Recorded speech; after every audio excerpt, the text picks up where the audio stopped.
Welcome to Gray Overload. I'm Anthony, and what are some ups and downs Nvidia may have this year?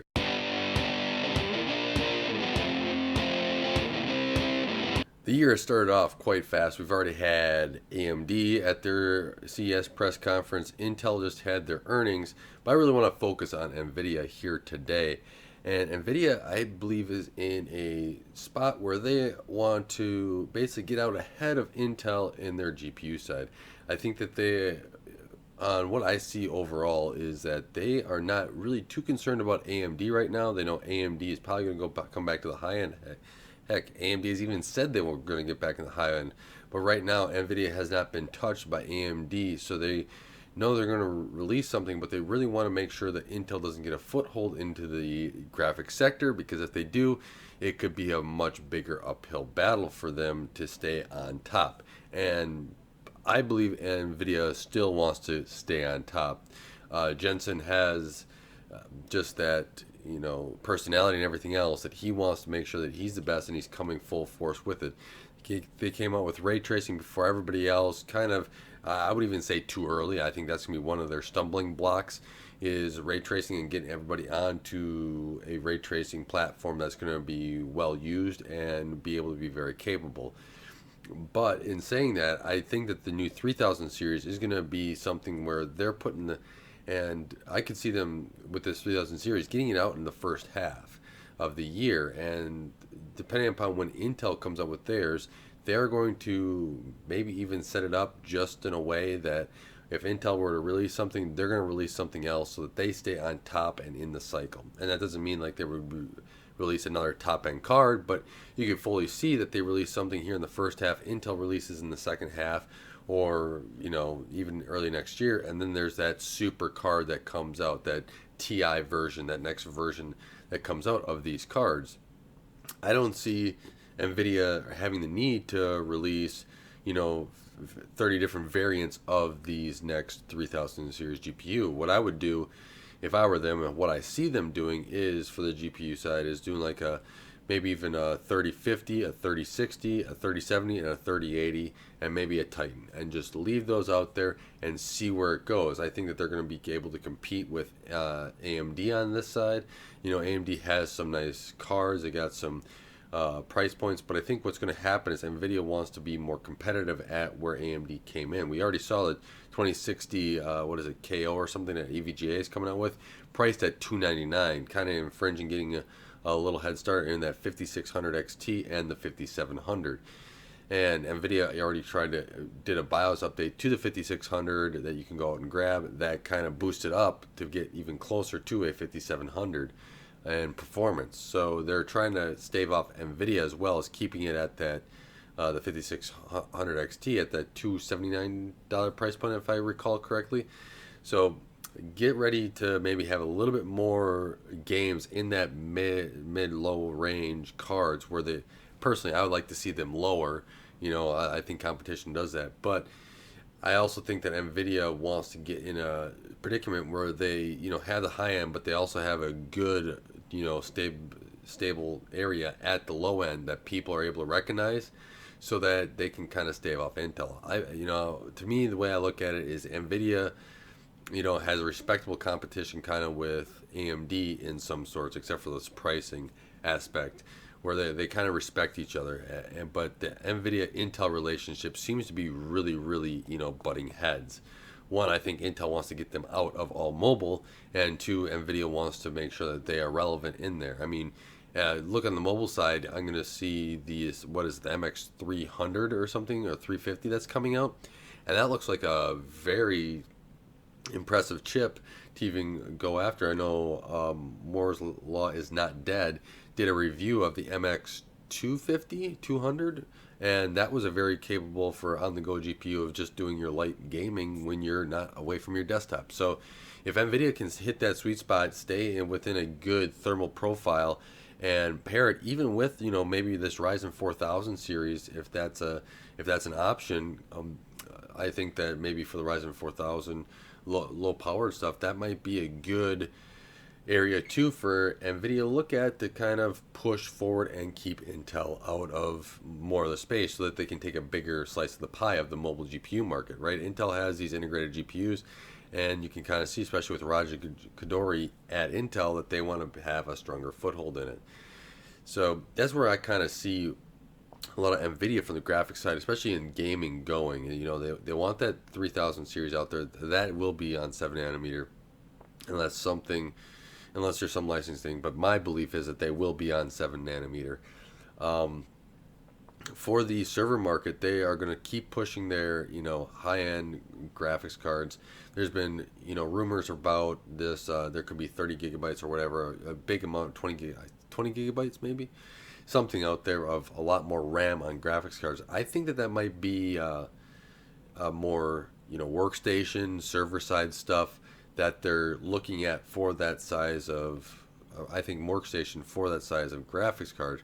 Now, if they come out with a lot more memory on the user graphics cards, this could be a something to me as pointing in that they feel like Intel may have something up their sleeve, like putting more memory on it, or even AMD, and they want to squash that right away and make sure that when everyone else comes out, they're ahead of the game, so they look like they're the ones that did it and everybody else was following.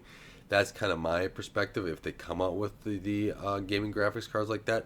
But for what I really think is going to happen is that gaming graphics cards may go up to like 16 gigs on the high end, and then on the like the Titan or something like that, and then the workstation ones will have the bigger graphics amount. But I could be wrong on that because who knows what Intel has up their sleeve. I'm not privy to any information, but that's just what I kind of see it as, is that Nvidia has never been the one to really, you know, take it to everybody else and say, here's a more memory. They've really been saying, we're the best in performance and we're going to stay ahead of you in that performance. So they'll release cards, or we're going to stay ahead of you in mind share too, because that 5700 XT does a great job at competing with Nvidia, I think, especially in the price point. But they also have ray tracing. So gaming consoles, I want to touch on gaming consoles, right? Gaming consoles are going to be AMD from what we know. Xbox and PlayStation have all but confirmed it, especially with all the Zen stuff, and I guess they have really kind of confirmed it with the AMD announcement at CES. When saying that, you know, Nvidia says we're just kind of like, we're already there. We have console graphics already.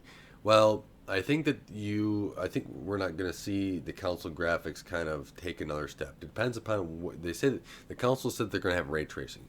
What is that ray tracing taking place? And is that going to be the same ray tracing that's on NVIDIA GPUs? And if it's not the same ray tracing, what is the performance hit on that NVIDIA GPU versus some maybe new NVIDIA hardware, or even the console hardware? So I think that there's some evolution there still with ray tracing. I don't think that we're just an entry of ray tracing. We're not at the final version or even an evolved version that is what everyone's using. And until that gets out, there's going to be a lot of changes, a lot of modifications, and current hardware out may not, operate as well as the next generation stuff that has ray tracing built in, that's across consoles and everything else. So I'm a little hesitant there on the whole ray tracing side for Nvidia until until the consoles get out and everyone's going. Maybe Nvidia did choose and pick all the right stuff for their consoles. I just think with the 3000 series, if it comes out in the first half, is prepping for the later second half of consoles. They're probably going to have some really ray tracing increases there so that they can be set up for that console release later in the year. Also with consoles, powerful, I think it's going to be something where Nvidia wants to get out. You get your 7 nanometer stuff, but sit there and put a stable platform where they need to be so that console baselines are going to be at their low end. I think that Nvidia is going to want to, and that might not be this 3000 series. I think that might be, going into the 4000 series where that, basic line graphics card is going to be like console quality graphics, because their whole thing is that they want to sell a lot of graphics cards and game on the PC. So they're going to want not just an entry to something, but something that people can really jump into. That's where I see it's going. I think their 60 cards are going to be targeted at least for consoles.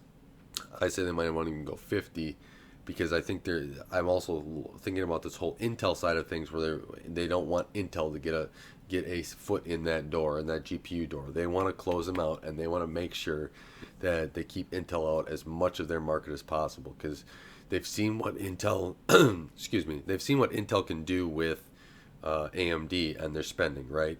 And how they kind of spend AMD out. I mean, they were there. They saw the lawsuit with AMD in the EU, and Nvidia, I believe, fully believes that that's probably what GBP was kind of starting to do, was to try to keep Intel out of their own door. And so they're a little worried about what Intel can do with their strong foot. So that's a little bit on what I think Nvidia is going to do. But tell me what you think Nvidia is going to do, especially in the graphics and mobile markets here. And where do you think that they're going to stand? Where do you think that you're going to be able to buy in the graphics card? How big of a performance jump it is? I think it's just, this is a 7 nanometer. We're going to get like 15%-ish or so in this next graphics jump with the 3000 series, just to stay ahead and to try to stay ahead of AMD or whatever they come out with. And yeah, I hope that there's more memory. I'd love 20 gigabytes of RAM on their top end cards for desktop. I think that with more ray tracing and everything else that's going to be happening, or that we can do, and with faster SSDs and whatever else, maybe we can flood more to the GPU and have the GPU be more graphical stuff. I mean, there's more room to go, more frames per second, everything else. So let me know what your thoughts are in the description or in the comments below. And I do want to thank you guys for helping support Gray Overload and helping this channel grow. I do apologize for the delay in the video. I know it's been about 10 days.